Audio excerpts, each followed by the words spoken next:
Hello everyone, in this video I'm going to show you how to configure your iPhone map. So for you to do that, open the settings, then use the search bar and search for map on your iPhone, or probably you can simply go scroll down a little, then click on map and check map using the search bar, or search out the map in the settings option. So once you click on the map, then we have two options that are very important whenever you are using your map. Here you can see preferred type of travel. So if you're the kind of person that travels with wide drive, like you're driving and you need to use a map, so you kind of have to turn this particular option on.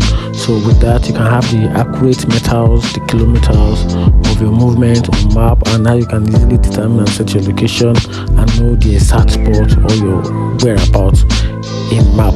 And if you are working,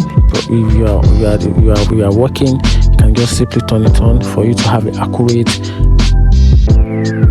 for your calculation. And also if it is transit or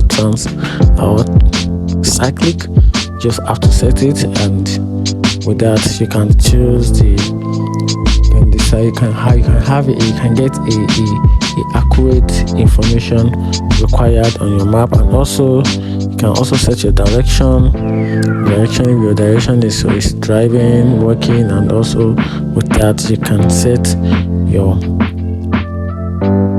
direction on map. If I'm video helpful, like and follow for more. Thank you.